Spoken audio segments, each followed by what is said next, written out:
Welcome and thank you for joining us today for Debunking the Myths Around API Security. Our featured speaker is Chris Steffen, Research Director covering Security and Risk Management at EMA. Chris brings over 20 years of industry experience to EMA, focusing on IT management leadership, cloud security, and regulatory compliance. He holds several technical certifications, including Certified Information Systems Security Professional and Certified Information Systems Auditor, and was awarded the Microsoft Most Valuable Professional Award 5 times for virtualization and cloud and data center management. And before I hand it over to Chris, I wanted to briefly discuss today's logistics. If you have any questions, please log them using the Q&A functionality. Also, today's event is being recorded and you will receive a follow-up email from EMA with the on-demand playback and more information about this new research. So I hope you will check that email out. And now I'd like to go ahead and turn things over to our featured speaker, Chris Steffen. Chris? Well, thank you. Good morning, good afternoon, good evening, depending on where in the world you are listening to this from. And thank you for joining this webinar. Again, I'm Chris Steffen. Look forward to taking and walking through this webinar with you today, some of this research topic. As I was telling Raleigh before the webinar began, one of the more interesting research projects I've ever done. The results were very, very unexpected. And I look forward to sharing some of those with you. So we'll go through research findings and then I'll wrap up with some of the conclusions when it's all said and done. I want to call out some of our sponsors, 42Crunch, Cloudflare, our friends at F5, Neosec, and No Name Security. We're all sponsors of this research. I challenge you to go to their website and you can probably download a copy of the report there as well. But definitely see what solutions that they have in regards to API security. Again, great and interesting facts when it's all said and done. I always take and share the demographic information. We sampled 229 people. We actually had about 900 responses when it's all said and done. The bots try to take over most of our surveys, but we got a really good cross section of valid responses, not only as far as titles are concerned, but then from the different kind of industry verticals. So definitely not a real concentration on any one particular area, really good cross section to get results from. I always include these when I take and do a report. Just your mileage varies when you take and have these open-ended questions, but some of these are actually really kind of an interesting set of responses to how they're taking and looking at APIs and how they view API security. I'm not going to sit here and read them to you. Again, you're welcome to find them in the report. But again, definitely worth taking and looking at when you see how important APIs are in general to the survey respondents. So I mentioned that this is kind of an interesting survey report, and I stand by that. Certainly is one of the more interesting ones that I've ever done. When you take and ask questions, again, baseline questions, trying to understand where they think that they are in the grand scheme of maturity and security just in general. They really do believe that their executive board has a firm understanding of, over 90% believe that their board understood the importance of API security. And then they all basically said that, 3/4 of them believe that their API security was mature or advanced or innovative or whatever you want to call it. But then you find out that, so many conflicting answers throughout the survey, it almost made me want to take and go and dismiss some of these answers as being, either incorrect or what have you.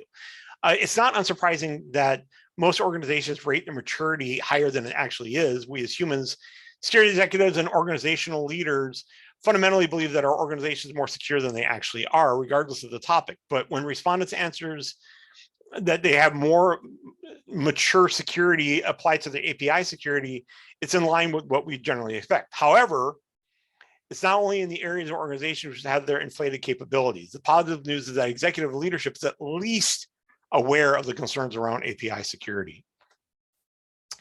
I wanted to talk a little bit about how APIs are documented and used in their environment. Again, web applications, WAPs, web application firewalls are and API gateways are primarily what they're used to discover and document their APIs and secure their APIs today. You get through that a little bit and you find out that a lot of the APIs are just not really being documented or discovered, or at least according to them. In fact, in this survey, almost 70% of organizations had 30% or more of their APIs undocumented. That only speaks to the APIs that are specifically know about in their environment, which doesn't talk about the ones that were not discovered. I think it's generally understood that developers rarely love documentation, but the quality of code is directly related to how well the code is documented and how mature the organization actually is with their security and technical processes. In this survey, over a quarter of organizations APIs are undocumented, meaning that there's little to no understanding of their function, the data that they handle, and possibly even how or what they're connected to is the strongest evidence that organizations believe that they have a mature API security strategy, have subscribed to that false narrative. And we see that throughout this survey. What's your organization's primary concern regarding API usage? And do you have the API security knowledge internally to deal with your APIs? I find this to be very, very interesting when it's all said and done. I mentioned to another one of the respondents that I was talking to that I've been a CISSP for the better part of 25 years now. And the idea that you have an expert, somebody that I would consider an expert to deal with your API security is very, very difficult for me to believe. Security people, as we all know, are a hot commodity right now. But the idea that 87% of those organizations not only have a security expert, but has one that's specifically around APIs just really takes and talks about, again, the false narrative of a belief that while they may have somebody that's dealing with APIs in general, the idea that they're a security expert in dealing with them is frightening. And so that expertise always needs to be kind of called into question. Would your organization know if your APIs are being abused today? 83% said that they would know, while 43% indicated they have a limited ability to protect their APIs, according to the graph here on the left. Again, the disparity speaks for itself. While it's possible that organizations are using different tools for API visibility compared to API protection, it seems unlikely that organizations would not notice abuse of APIs and do nothing about it. It's reasonable to infer that the tools the organization is using for API management and security are effective at protecting APIs that they know about, but can do nothing for the ones that are lacking visibility. It's also possible that the current security tools are not configured to correctly deal with evolving threats, or threat detection solutions and API management and security solutions are not integrated. We'll talk about this when we get to the conclusions a little bit later, but those integration points are a key factor in really whether your API security is actually doing what you think that it should be doing.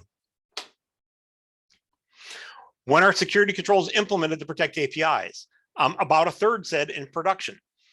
Again, very, very frightening that you're allowing your APIs to be out in production without really taking and doing adequate testing first. It's good that 2/3 are doing it in some kind of pre-production phase, such as testing and development. But having a third of them out there that are unsure of the sensitive data that's being transmitted is frightening. I think that we can all agree that the best time to be testing these APIs and make certain that they are established to some kind of norms or security controls is before you put them in production. 82% in this survey said that they follow some kind of API plan or schema, but only 68% implement those controls beforehand in pre-production, which is obviously a statistical variation. It's possible API schema has post-design elements. Not going to debate that one way or the other, but it's more likely a sign that the schema on paper exists, but it's not always followed in practice they have an API schema for, vendor due diligence or regulatory compliance requirements, but they're not always following that practice. Again, kind of frightening results, but it speaks to what it speaks. And then the other graph over here, the fact that, we don't always know what a data is going to be, over 20% of our data, we don't know for sure what that data is being sent to third parties. In this highly compliance related era, that's just crazy to me. Again, obviously the keys to your kingdom, a lot of times they're being transmitted over these APIs. And the idea that you don't know what data for sure is being transmitted is truly a frightening prospect. A very interesting graph that one of our sponsors actually asked us to take and talk about, and that's what percentage of your time is split between being proactive and reactive around, API security efforts. It was kind of surprising to see that they were evenly split, 60-40. Many organizations claim to address API security in the pre-production stage, but the security teams and development teams are likely dividing their time equally from day-to-day firefighting and new projects. Prioritizing API security development and configuration proactively is not always a luxury that companies have the resources to enjoy. And again, the reality of it is that it doesn't really jive with the last graph, right? They're actually taking and saying that they're being proactive, putting their stuff in pre-design, but then we find that just really isn't the case, that 2/3 of them are actually taking and doing things on almost a reactive scale. So again, the data kind of mishes and moshes here. It doesn't really necessarily make a lot of sense, but this is really what the respondents believed. What kind of data does your APIs process? Not a real surprise there. A lot of PII, financial information, credentials, healthcare information. Again, you have a 0.5% that realize that they don't know for sure, which that's honest. I would argue that a lot of these people don't know exactly what they have, especially when you base it on some of the previous graphs. But then you go to the next one and say, I have no visibility in which applications are processing sensitive information. Again, overwhelmingly, they said that, yes, we do know, but there's still about a quarter that say here that they really don't understand what information is being sent, or being transmitted over the APIs and which applications are processing it. The reason that we ask these questions in general is to try to understand, exactly what they think they know compared to what they know, or what they, supposedly know on one hand and don't know on the other. Sometimes you ask the same question multiple times in the same survey and you get wildly different answers, which is kind of what we're doing here. So in this particular case, again, 24%, 25% agree to at least some extent that they don't know exactly what applications are processing sensitive information. And I would argue they probably don't know what APIs are attached to those applications and therefore don't know what data is being processed. So again, some of those myths thinking that we have this great API security and we have a mature environment really just turn out not to be really the case.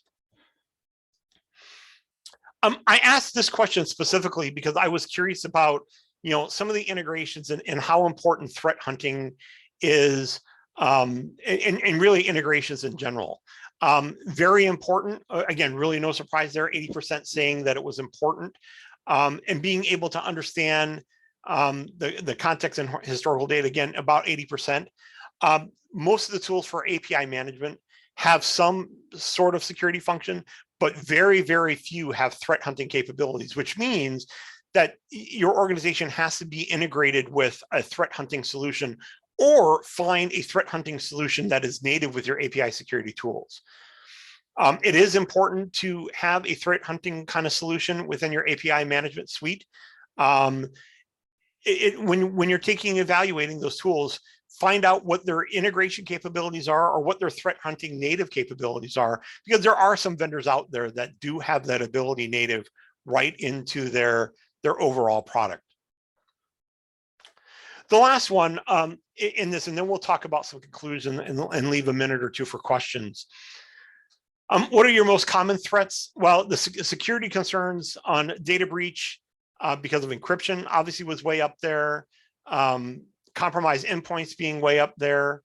Account takeovers being the third one in that list.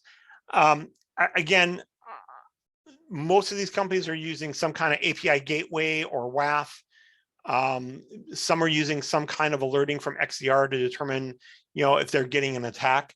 The reality is the details are found, in the details, right? The devils are found in the details.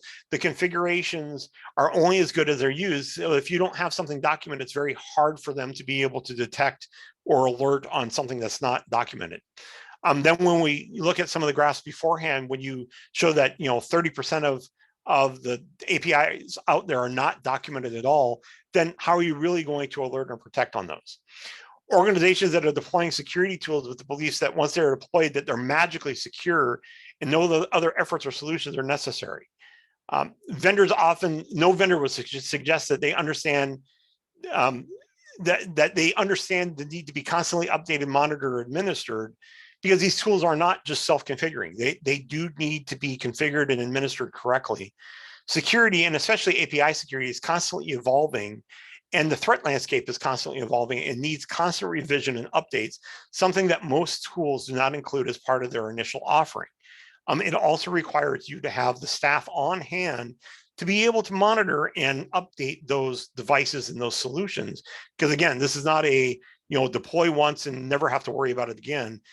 For the most part, all these tools require some constant updates, some constant monitoring, and some constant revision to make certain that they're monitoring and being able to protect you against, some of the new and emerging threats that are out there.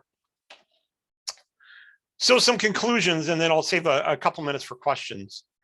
I really took 4 things away from this overall report that I think are worth mentioning. And again, I challenge you to read the whole report and kind of get a better sense of how some of the data can be looked at and used and played with. The first one that I wanted to talk about is that the management out there really does understand the importance of API security. Over half the organizations surveyed indicated that their management understands the need. This is a strong indicator that management supports their DevOps and SecOps teams in purchasing and deploying API security solutions. Unfortunately, after the initial rollout, it appears that API security becomes less of a priority. I think it's, a one and done or fire and forget kind of solution. And as you well know, it can't really be that way. The API solutions that are out there require constant management, constant review, and it's one of those things where you have to have the staffing involved to be able to deal with them and understand how they're configured and understand the changes in environments. The second one is that 1/4 of all APIs are undiscovered or undocumented. On average, this is very frightening. That yes, 3/4 is good. Yay, 3/4. It's 1/4 that's going to bite you in the fanny. If you had a vehicle that only worked 75% of the time and you required that vehicle to go to work every day, that probably wouldn't be your overall best solution. And so obviously this is a problem that has to be addressed. It's a problem that needs to be prioritized and it needs to be dealt with. The great news is that your management understands this. They just need to understand what the resources are and what they need to look like in order to be able to secure APIs in the long term. But you do have management support to be able to do it. And that's, half the battle right from the very get-go. I think it goes, the third one goes without saying, but API security should not wait until production. I guess I think that's obviously an axiom. I think that's something that people should just organically realize, that 2/3 of, or 32% of those surveyed implemented API standards in their production environment, but that's way too late to believe that you're going to have secured APIs if you're waiting until they're in a production environment to secure them. It really does make me wonder if there are, just paper security being done there when it's all said and done. It is kind of frightening to me. But very simply put, the opportunity is it is a misstep or control deployed into production as part of nearly all security failures and will continue being so regarding API security when you don't take and secure those APIs in a pre-production kind of way. I apologize for my slides to keep advancing without my say so, but we're almost there anyway. The last one here is integrations are the key, right? And so for those that have an understanding of, APIs and security just in general, you understand that there is not one solution that secures everything in your environment. And there are good API management solutions out there. There are good API security solutions out there. And it's important that those solutions be able to integrate with the other security solutions within your environment today. When you're choosing an API management or security solution, make certain that it does integrate. Make certain that you're questioning the integration solutions that they have, and talk it through with the environment, or talking it through with the vendor to make certain that that integration is, at least unidirectional, if not multi-directional, to make certain bidirectional, make certain that, information is coming and going. Customers would be wise to have a broader understanding how their existing API management tools integrate with their overall security solution, and seek vendors that provide that guidance to help them with their integrations. I know we kind of rushed through things there. I want to make certain that you had the ability to see the report here. We did get a couple questions during the time. One of the questions that I wanted to answer is, what other security API security stories did you hear? One of them that I wanted to share was, you're not alone. This is not a problem that you're going to likely solve by yourself, and it's okay to phone a friend.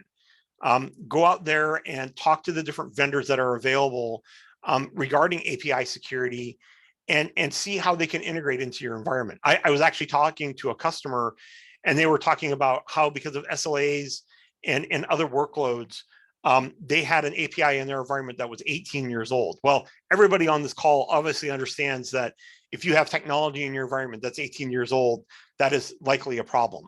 But because of SLAs and because of just the shift in priorities and whatever have you, there had not been a real project to really take and mess with those APIs in general, because they couldn't afford the downtime. They were mission critical, but they're obviously depreciated. They obviously haven't changed very much. And there's much newer, better programming standards that have come into play that probably makes better sense for them to be using. So that kind of answers that question. Raleigh, were there any other questions asked in the chat? We didn't get any other questions, so this is probably our sign to sign off. But Chris, you did mention it at the start of the webinar, but the report is available, and I do invite all of our attendees to go to the sponsor sites to learn more about their solutions, and many, if not all of them, will have the report available too. So I hope you will learn more about them, and I hope that we'll see you at a future EMA research webinar. Thank you for joining us, and enjoy the rest of your day.